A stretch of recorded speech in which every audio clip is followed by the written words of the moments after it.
अच्छी सोच, ये जो बदगुमानी है ना, बुरा सोचना, बुजुर्गों के बारे में भी, लोगों के बारे में भी, गरीबों के बारे में भी।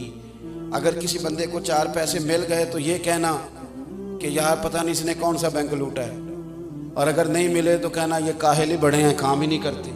हर जगह बदगुमानी। या अय्युहल्लज़ीना मनुज्तनिबू कसीरम मिनज़्ज़न्नि इन्न बअदज़्ज़न्नि इस्म।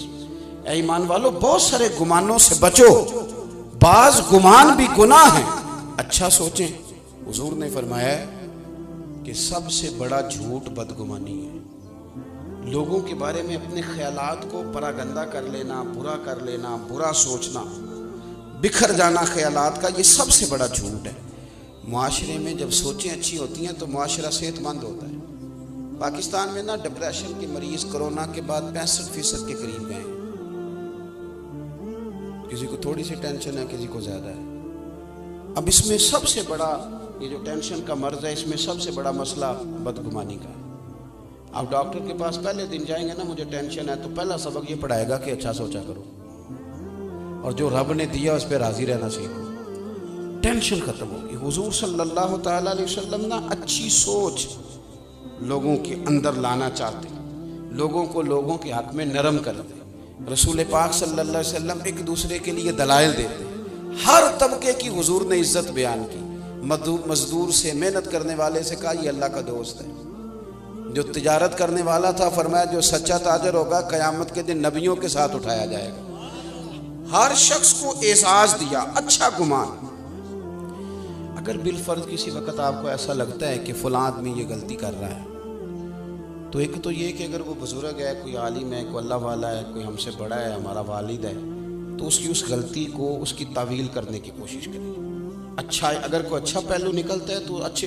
एक औरत जा रही है तेजी से बेपर्दा गली में, तो बुजुर्ग फरमाते हैं उसे बेहया ना कहो, हो सकता है बेचारी का बच्चा छत से गिर गया हो, दुपट्टा माँ को याद ही नहीं रहा, दौड़ गई।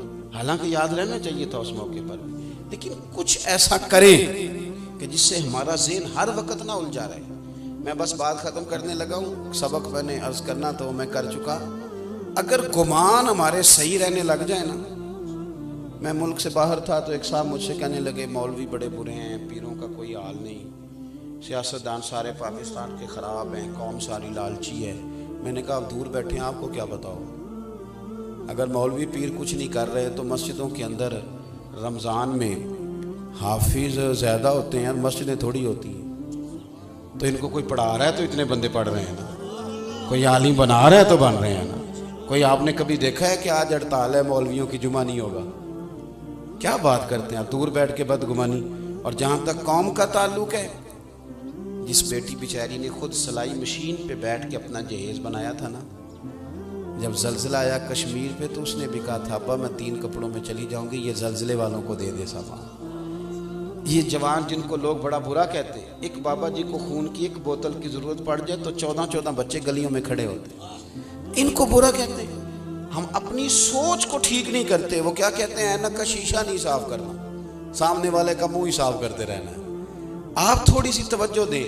इमाम अब्दुल्ला जाफरी रहमतुल्लाह लिखा है कि सारा बगदाद जितना भी था सब इज्जत करता था हजरत बिशर आफी रहमतुल्लाह अलैह की। सारा बगदाद इज्जत करता, प्यार करता। नंगे पांव चलते थे तो जानवर भी गोबर नहीं करते थे गलियों। इतना अल्लाह ताला ने उन्हें एजाज दिया था, नवाजा हुआ था।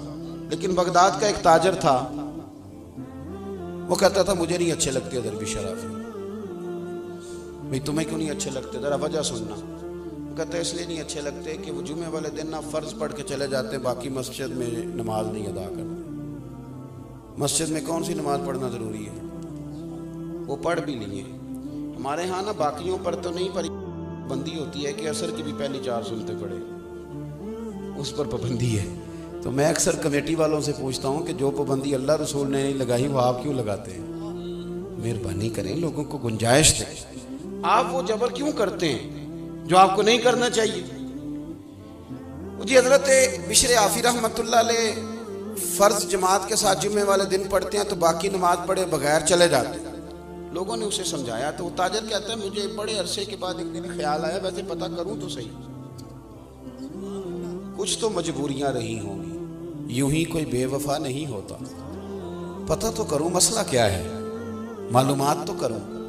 कहते जुमा पढ़ा हजरत के साथ मैंने, तो सलाम फेर के वो निकले मस्जिद से, तो मैं भी उनके पीछे हो लिया।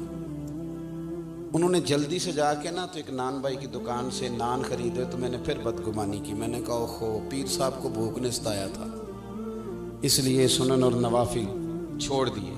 फिर वो थोड़ा आगे गए तो उन्होंने गोश्त वाली दुकान से कबाब खरीदे होटल से, तो मैंने कहा मौलाना की उम्र देखो और जायके देखो।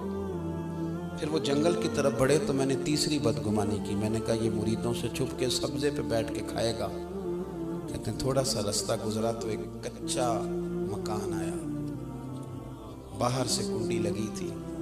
शेख ने अपने हाथों से वो मकान की दरवाज़ा खोला और मैं देख रहा था सामने एक फालज के मरीज बुजुर्ग लेटे। और जब वो आगे बढ़ के मैंने देखा तो उनके मुंह से रतूबतें निकल रही थी और वो तकलीफ में थे।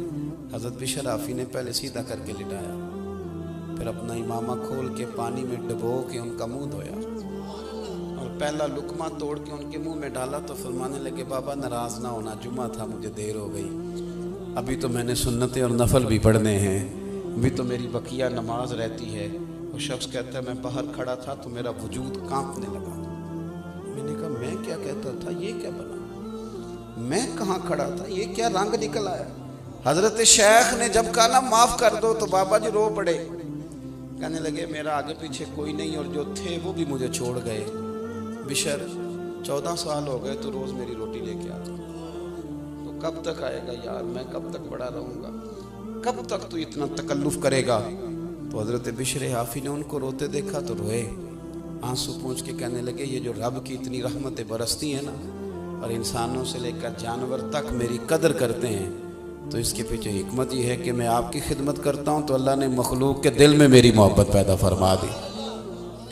अपना गुमान ठीक करें, सोचें ठीक करें, हुजूर की ग़ुलामी में जो सोचें हुजूर ने हमें अता की उन पर तवज्जो करें। फिर देखें अल्लाह की मदद आएगी, महबूबियत नाज़िल होगी। जो हम करने के काबिल भी नहीं वो काम भी रब ले लेगा। जो बिल्कुल सोचा भी नहीं होगा कि मैं ये कर सकता हूँ वो भी अल्लाह की तौफीक से हो जाएगा। उलझना छोड़ दें, बहुत ज़्यादा बदगुमानियाँ छोड़ दें, बहुत ज़्यादा कहानियाँ छोड़ दें, नए नए उलझे सवालात और बिखरी सोचें। और हमारे बच्चों का ये कहना कि फ़लाना भी गलत फ़लाना भी गलत, तो भाई ये तो आपके ज़िम्मे ही नहीं, आपके तो ज़िम्मे अपना आप है। बुरे बंदे नूं लभन टुरिया सां जग ते मिलिया ना कोई, ते अपने अंदर झाती पाई ते मैथों बुरा ना कोई।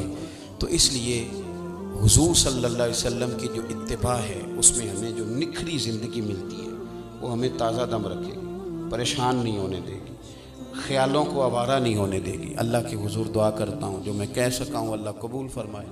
गुफ्तगू में जहाँ भूल गए अल्लाह दरगुजर फरमाए।